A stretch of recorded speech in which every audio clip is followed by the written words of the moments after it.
This right here is what people travel thousands of miles to see. A cemetery in Mexico not filled with sorrow, but with light, music, and love. This is the heart of Dia de los Muertos. It's a holiday that's often misunderstood. People mistake it for a spooky memorial or a Mexican Halloween. It's neither. It's a celebration of life, a joyful reunion between the living and their departed. But what happens when this sacred tradition travels north to New York City?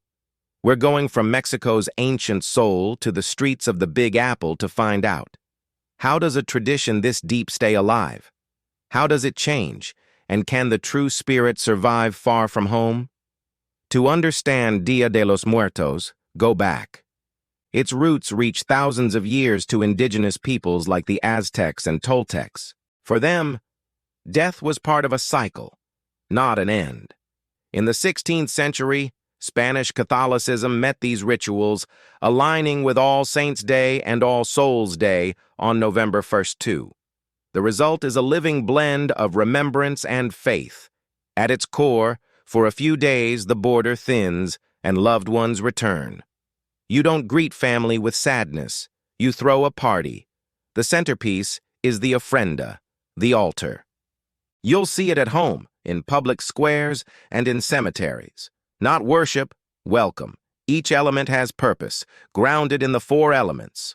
Water, to quench a long journey. Fire, candles lighting the path home. Air, papel picado fluttering to signal presence. Earth, food, especially the person's favorites. You'll see mole, tamales, fruit, maybe a favorite drink or brand. Always pan de muerto, the sweet bread symbolizing the soul. A photograph holds the place of honor. Marigolds, cempasúchil, form a bright, fragrant runway. Copal incense lifts prayers. The most intimate moments happen here, in cemeteries. On November 1st to 2, families gather at graves, clean stones, lay marigolds and candles, and keep vigil through the night. They bring food, drinks, sometimes a mariachi for favorite songs. This isn't mourning. It's reunion, stories, laughter, a shared presence, a reminder that the people we love aren't gone as long as we remember them. Now, almost 2,000 miles north, Mexico's quiet cemeteries meet New York's constant energy. Can a place-bound tradition thrive in a city of millions? We start in East Harlem at El Museo del Barrio, a cornerstone of Latino culture for decades.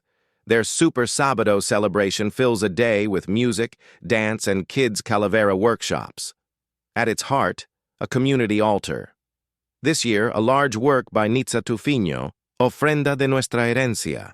It reflects Mexican traditions alongside Afro-Caribbean currents that shape New York.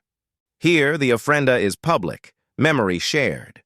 New Yorkers of all backgrounds add photos of loved ones, weaving a collective memorial. It becomes a bridge, a deeply Mexican tradition open to a multicultural city. From the museum to the streets, public plazas in the Flatiron, and even Times Square host celebrations and Katrina displays. Groups like Mano a Mano bring folklore, dance, and food to the city's crossroads. A clear message that Mexican culture is part of NYC. Not everything is big and loud. At St. Mark's Church in the Bowery, the vibe is intimate. A multi-day event features an 18-foot community altar, workshops, performances, and quiet reflection. Here we meet Elena, a first-generation Mexican-American from Brooklyn. Her family builds an ofrenda every year. Back home, my grandmother's altar fills a room. Here, mine fits on a bookshelf. Fresh cempasúchil is hard to find, so we mix real and paper flowers the kids make. I can't visit my grandparents' cemetery, so this altar is where they come home. It's smaller, but the love is the same. It teaches my children who we are. We don't forget. That's how traditions adapt. The core stays, the form shifts.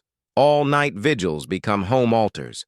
Village festivals become museum, church, and park events across the boroughs, organized by cultural groups determined to preserve and share. Some gatherings take on a New York mission, like a solidarity vigil at Foley Square honoring those who died in detention, the spiritual core meeting civic conscience. So, Can the spirit of Dia de los Muertos exist far from where it was born? Absolutely. In Mexico, it's seamless and place-rooted, family outward into community. In New York, it's deliberate remembrance, preserve, teach, share. For the diaspora, it's a link to home and a gift to the next generation. Public ofrendas act like cultural embassies. Altars may be smaller, flowers may be paper, graves may be far, but the purpose is the same. Make a space, fill it with love and memory, bridge worlds and generations. Dia de los Muertos isn't about a place. It's a feeling. Love outlasts death. Tell their stories and no one is ever really gone. What traditions do you use to remember your loved ones? Share below. And for more deep dives into living culture, subscribe and turn on notifications.